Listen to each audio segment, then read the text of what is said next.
Good It afternoon, might be everyone. me. Welcome back to Dojo I Live. said on Today is Slack, Kim, Thursday, that December my 17th. connectivity is very, very, very poor. Today is Thursday, December 17th, 2020. Welcome back. This is the last Dojo Live of the year. I'm Tulio Siragusa, broadcasting from Southern California. I'm joined today by my co-host, Kim Lantis in Hermosillo, Mexico, and Carlos Ponce, who's a little bit delayed in his connection, so hopefully we won't have too much of an issue with that. Hey, Carlos, welcome back. The one with the worst internet. Yeah, remember that show? That was hilarious. That should go down as one of those blunder shows. Ryan, welcome to the show. We have Ryan Jones with VMware. This is why we do this. So how exciting for you to be part of the last show of 2020. So, no pressure. Make it interesting. Super excited. We're going to be talking about something really valuable today in terms of actually determining the value of a product before building one. How do you do that? So before we go into that, let's get to know you a little bit. Ryan, please introduce yourself. Yeah, of course. So my background in terms of coming into tech was a little bit different than what others have done before. So I ended up in school over at Babson College in London School of Economics. I spent most of my time focusing on finance and entrepreneurship, and ended up over at Goldman Sachs helping manage about $5 billion of multi-asset class portfolios on discretion. We built out a bunch of financial products, which was really interesting, and all the learnings that we talked today could actually be leveraged outside of even technology. But what I realized and what I was really interested in was building technology products. And so I left and did a startup with a few friends in New York City, where we focused on making it possible for people to view, save, share, and purchase products through images. So a lot of what you see now in House or in Instagram or in Facebook, we were doing about a decade ago. We focused on doing that with major publishers like Condé Nast and Time Inc. What we'll talk about later is kind of how to determine that value. What we realize is there's a few big areas that we totally missed in terms of how to approach and build this product and build a valuable product. And so the startup we decided to shut down, and ended up going over to a company called Pivotal Labs, where we really focused on helping and enabling companies on how to determine value and build that value quickly. So we worked with all the major Fortune 500 companies, and then we also worked with a lot of the quick growing startups to help kind of coach them and teach them through that entire approach. And then from there, I ended up in Pivotal's R&D space, focusing on server infrastructure tech. And what I really started to do as my bread and butter is creating new products. And so I would take an area and an opportunity and try to determine and figure out what that value is, build out a product, build out a team. And once we started going from there, I would pass that off to a team that would continue to execute and grow that sort of space and move on to the next product. We ended up going public. And then more recently, about a year ago, we got purchased by VMware. And then from there, I continued to do the same sort of role, but I moved from kind of lower level server infrastructure tech, like things like Kubernetes. So I created our first offering of Kubernetes across VMware and Pivotal, to now what's called Spring, which is one of the largest frameworks when it comes to anyone who's using Java. And so I'm building out products with Microsoft called Azure Spring Cloud, as well as running all of our Spring Cloud services. Throughout that time, I've taught over 25 different PMs, launched over 50 different products with millions of different users, and within a few of them, the most recent ones within the first year, having a pipeline of over $100 million of revenue. And so now we're here today. Sounds great. So, the challenges of being in a product development, product management role are endless, right? There's companies always challenged with pursuing or pushing the envelope without necessarily breaking the bank. And that's a very challenging thing to do. And there's a lot of methodologies people use. So I'm curious to learn about this methodology that you're using, which doesn't require actually building out or anything yet until you actually can prove value. So let's go right into it. Kim, will you introduce the topic today and kick off the conversation with Ryan, please? Yes, of course. Thank you for being here, Ryan, and congratulations on the acquisition. And that's very exciting, right? Definitely. So your chosen topic today is determine a valuable product without building one. Essentially, stop wasting your time and money, quickly determine value and the fastest way to market. So I'm really looking forward, and I'm sure a lot of our viewers who happen to be developers themselves and project managers are going to appreciate today's talk as well. What I'm hearing you, and I don't know if this is a true quote of his or not, but it has been attributed to Thomas Edison of, I haven't failed, I've just found 10,000 ways that won't work. Yes. So my question for you is, would you like to first talk about what won't work and why, and then move into what you found does work as far as not wasting time and money when building? Absolutely. Absolutely. Yeah. No, that's I think that's where a lot of people run into the issues. And so what we've seen, and especially working with a lot of these large companies and even startups or individuals who are entrepreneurs, is a lot of them jump to the solution. They start to focus on what it is that they think is extremely valuable without going out and doing their own research. Or you have someone who's a high up exec that makes a decision, and then you have an entire team of maybe hundreds of people that go on and executing. And they may take even a year or 2 years to get something out. And they don't actually, as you were talking about in terms of finding all different ways to learn, and the failures are that method, the speed at which you can go and find what does not work will then help speed up the way in which you find that value. And so it's really fascinating to see how so many people miss kind of what should be the very first step on how to actually approach and find that value, which is really doing what we call exploratory research. And so everyone will go and have their solution, build that solution, put it out to market, and they spend years sometimes trying to figure out why it's not working. And they really miss that first step that could even take the span of weeks to actually get that learning and help you pivot and find that value quickly. And so that big part of what people need to be doing in that exploratory research is first and foremost trying to figure out, is it a problem worth solving? And when people go and they'll hear people talk about problems, it needs to be an individual's top 3 problem. If it's not their top 3, it's really not worth going after. And so for the example of the previous startup that we had, which was called Pixby, yes, it'd be nice to be able to see something in an image and be able to buy that product or get the information on that product.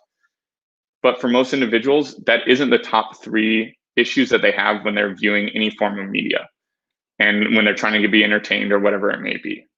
And then the other part that people miss out on is actually the trends that are associated with it. So even if it's a big problem, it may be a big problem now, but where everything's moving, it may not be actually that big of a problem in the near future. So for us, we focused on digital magazines because what was nice is we could embed directly into them. And we assumed that we'd get 20 million monthly active users on day 1. But in actuality, we ended up with 20,000. And so the issue there was that there's a ton of subscribers for digital magazines, but the amount of people that actually open them is far less. And the trends at that time were moving all the way from digital magazines, and they're going to web, but even more so from like blogs and web, they're moving to social media. So they're going, of course, going to be Instagram influencers, TikTok, Facebook, and we can't embed ourselves in there. And so the opportunity was going to get smaller and smaller as we continued down that path and as the years progressed. And so we didn't spend that upfront work to really figure out what those problems were and if there's a problem we're solving, and then also where those trend lines were. And so for individuals, there are specific methods of how to actually go and accomplish this. And what's great is you don't need engineers and you don't necessarily need a full team to actually go and figure all of this information out on day 1. So Ryan, let's talk about this a little bit. I mean, there's a few methodologies, well-known methodology. You've got a lean canvas where you go very wide with various scenarios, and then you validate, invalidate, and that takes time. I mean, you could easily spend 6 months just validating a value proposition. Yeah. And then you've got the Osterwilder canvas, which takes more into account the business value, and it's a little bit more strategic, tying to the business, which shortens that cycle a little bit. And then, of course, you've got people who just, use the gut approach to things. Mm-hmm. I've just been in this industry 20 years. I know exactly what needs to happen. That's always a very dangerous strategy, very dangerous strategy. So what has worked? How do you go about it in such a way where you don't waste all that time, which obviously there's costs involved with that, and yet still be very effective? What's the methodology you guys use? What's working? Yes, and I think that's a great point. So what's really interesting and what we saw when we were kind of teaching these different groups on how to do this approach is that it's very exhausting to actually do this right. it's much easier to just go and say, we're going to go from what we know and what we already have from our experience and make some decisions, build something, get it out to market, and just keep going through. Actually going and doing that critical thinking at every single step of the way can really be difficult for individuals, because it's constantly questioning everything that you know every single day. And so a lot of where this stems from is from that lean product development, which is kind of one of those agile methodologies that's out there, and mixed in with user-centered design. And so there's actually a great book out there called Sprint by Google Ventures. And they actually, in the span of a week, they give multiple examples on how people were able to go and do this validation in a very cost-effective way to get that information very quickly. So you don't have to wait those 6 months to get that. You can do it all in the span of a week. And you don't need engineers, especially nowadays. There's a lot of no-code options where you as an individual can go and do all this validation by yourself. The other big part that I do see a lot of people mess up, though, is how you ask the questions and get that information. So especially if you're an entrepreneur, or if you have some vested interest in making sure that you see some positive outcome, the questions that you tend to ask are going to be very biased. And so there's now a lot of psychology around how to actually ask these questions. And so there's a few different materials that are out there. Like, one is called Talking to Humans. It's free. You can just get the PDF online. That was written by one of my coworkers. And then the other, there's a bunch of documentarians that are out there that say, how do they get information without letting the individual know exactly what they're searching for? And so when you're talking and trying to validate a sort of problem, you shouldn't even be talking about your product at all.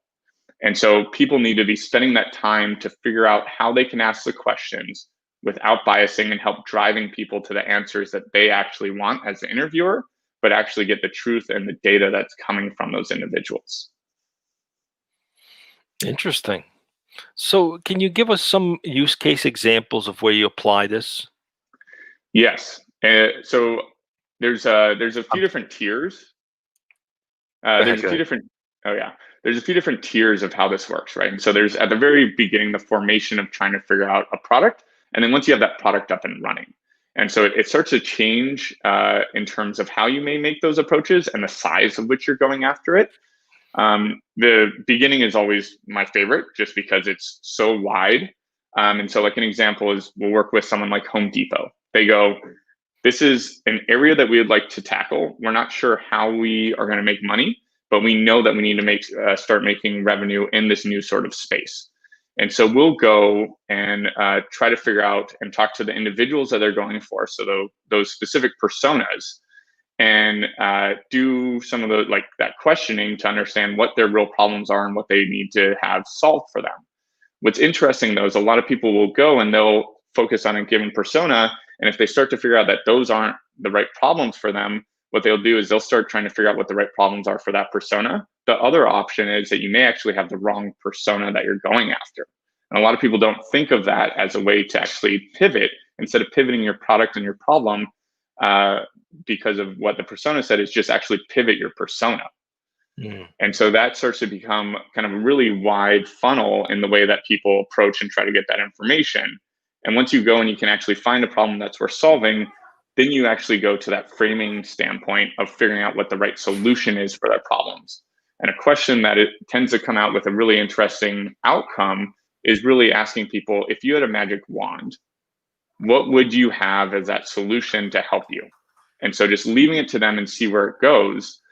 And you don't have to talk to 20, 30, or 100 people. You start to get convergence around that 5 to 8 people, which is great. And so a lot of people think that this is going to take a lot of time. You're going to have a lot of these interviews, but only a few interviews can actually give you a lot of insight in terms of approaching these things. Once you have a product actually up and running that is valuable, the questions start to become, what are the things that are our biggest risks? Where are our biggest values? And then how do we get the right solution to those individuals? And you can focus that on a specific feature level or a specific division of that product that you're building out. And that becomes a lot easier because you can get a lot more focused on what it is that you're trying to do, and you can provide them with a lot of different potential solutions and directions that they could go. Nice. That's really exciting, Ryan, and thank you. I guess my question is, and what I'm hearing is anybody who wants to do this can do this. But let's say you find something from your research that's really interesting, or you discover a new shift. What do you do, or what techniques do you have within your actual team and decision makers to make that push? When you come up against not just external resistance, but the internal resistance of like, no, really listen to this. Do you have advice of how to help move your discoveries up the chain, let's say, for lack of a better way to describe it? Yeah, and I think what you were just talking about brought up something that's really interesting that a lot of people forget is when you do this validation, it never ends. And so when you're doing interviews, even if you're focusing on specific features, you should always be poking at your foundational layer, right, of what your assumptions are and what your learnings are, because at any time those things can change. And so I think to your point, there may be something where we're on a certain direction. Maybe like a great example is we built out this product called Cloud Foundry, which really enabled developers to, with one command, deploy their applications to this whatever given server infrastructure. And so it took out a ton of work. So it went from taking 6 months to deploy an application to 30 seconds.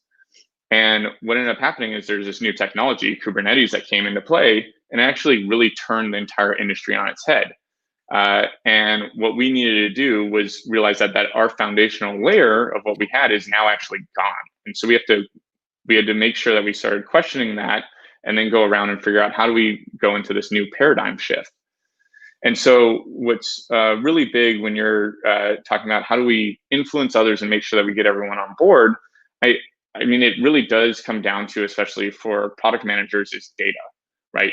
How do you get enough information and data, and how do you have I think from a great product manager, one of the key key characteristics that individuals need to have is communication.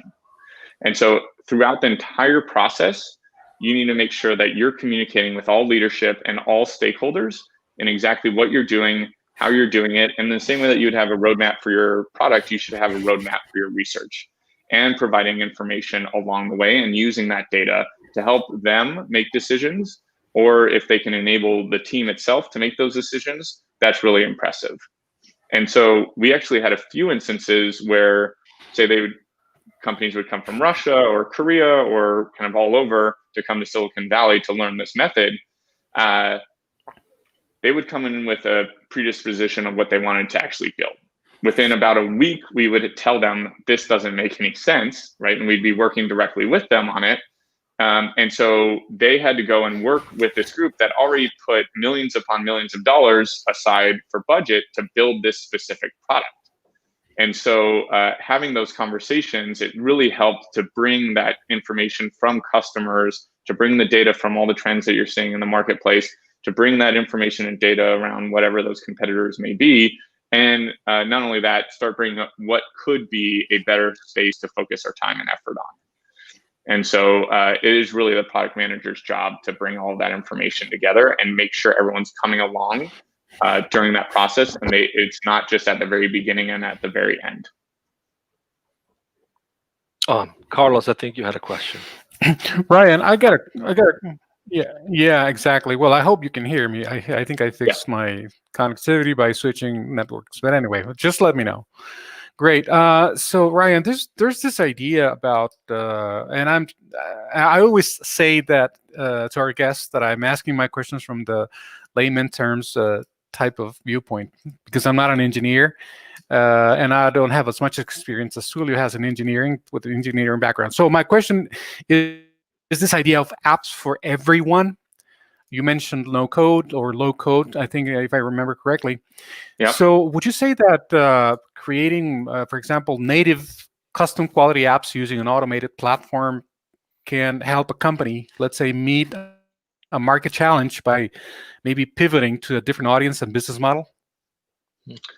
Yeah. So I think it's a great first step. I mean, over time, you'll have to build something custom in most cases, depending on the size and what you're going after. But in terms of the validation at the very beginning, any company can go about this in terms of leveraging a no-code option or something even just designed out, and you can put up a web page and do some fake advertisements on Instagram or Facebook to go and get that validation of if there's actually a good solution around it. What's really fascinating is actually some of the kind of what we call sniff tests on how to go and figure out if you're on the right track.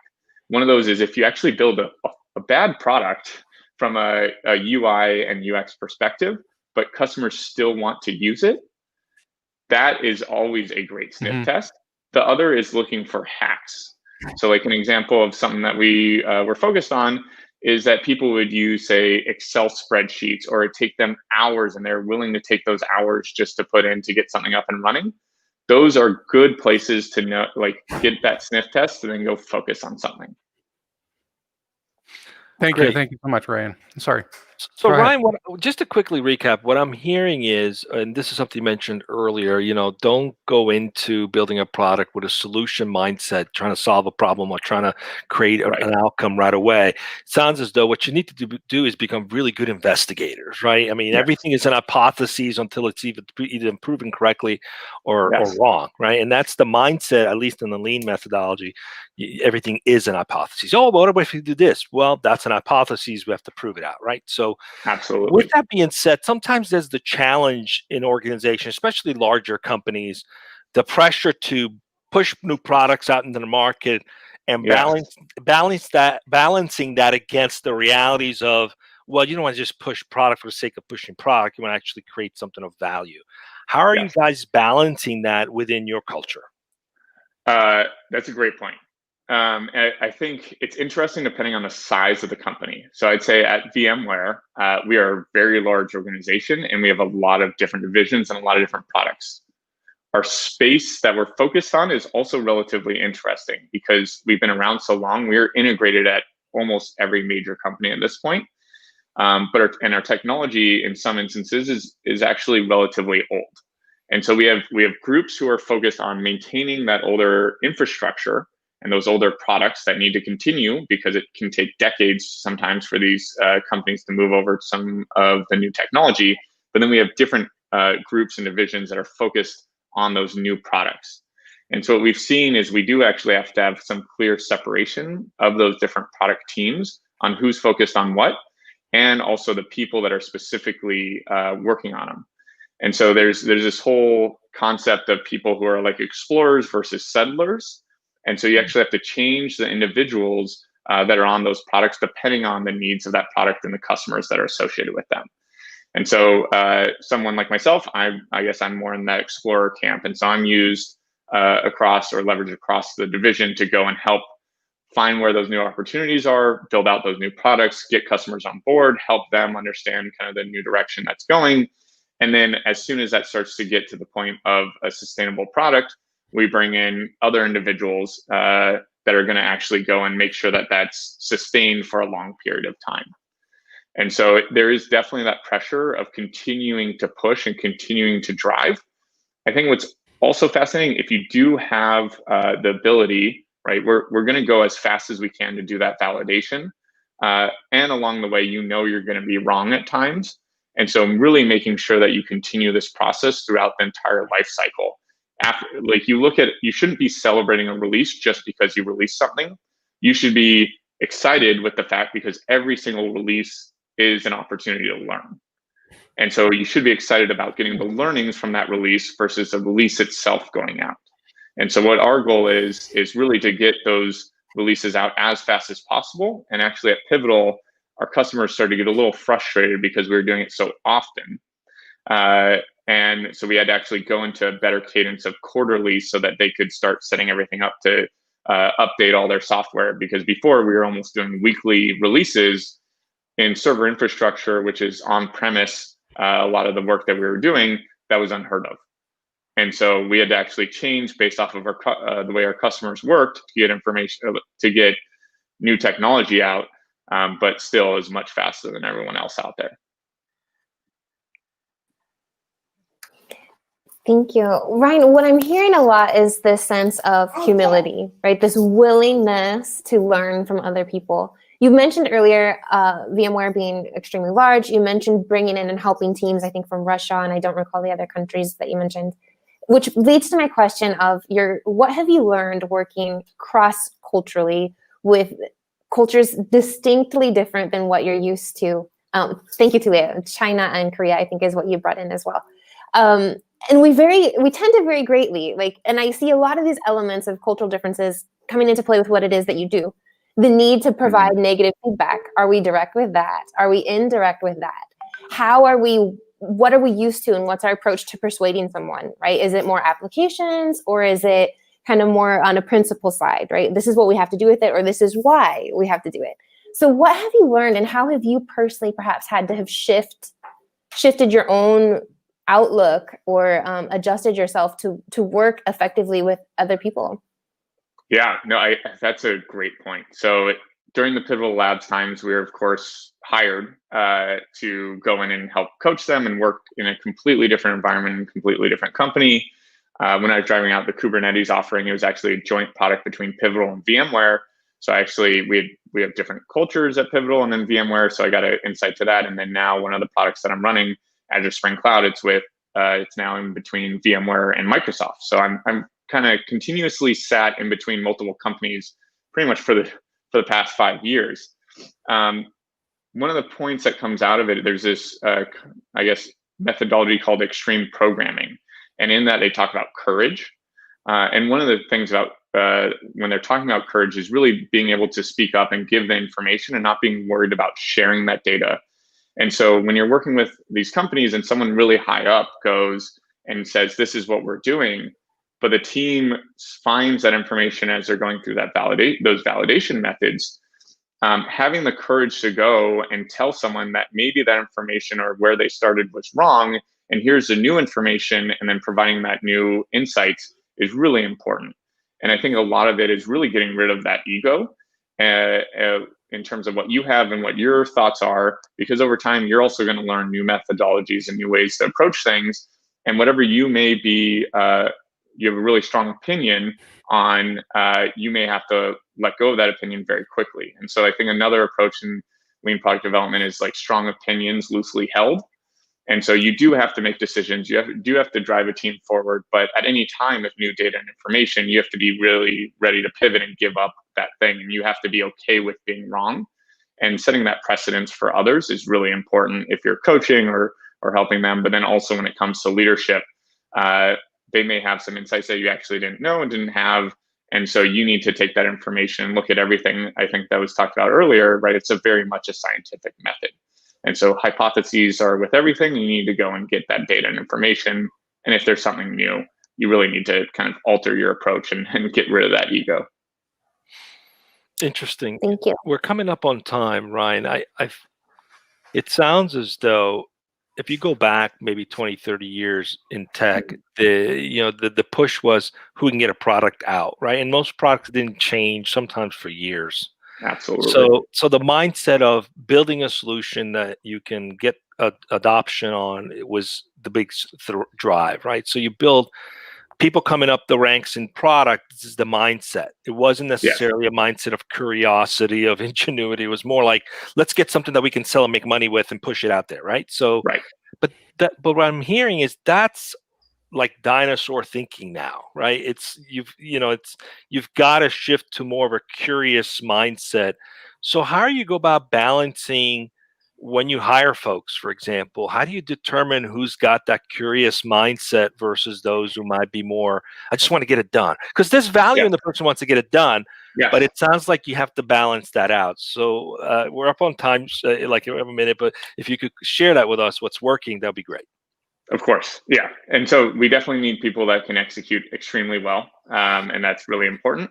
But in terms of balancing that, a lot of times when I'm interviewing for PMs, going through some form of case studies and seeing how they approach that and trying to figure out where their cut lines are. We actually had this great one called a ping pong interview, where it was, how do you match people to go and help them find ping pong? And we asked them, like, what is the smallest way and how would you determine what the best method is?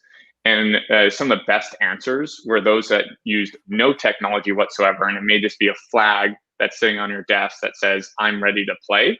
And so giving those case studies and seeing how people operate and how they approach it has been the best way for us to get an understanding of what that mindset is for people and how they're going to go about learning. And then a lot of it too is figuring out, if you role play as potential customers, how they ask you questions, and trying to make sure that there's no biases that's associated with it, and that they're really trying to get data and information from you. Great. Thanks for sharing that with us. Sounds similar to when we do these mini hackathons hiring engineers.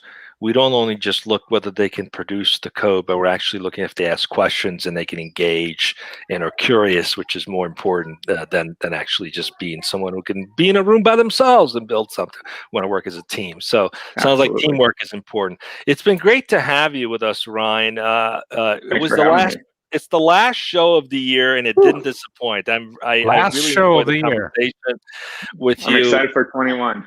Yes, 2021, make it a better year for sure. But it's been great to have you. I just want to remind everyone watching, when we return in January, the 1 p.m. show will be at 12 noon Pacific. We're going to have a new time at 12 noon Pacific.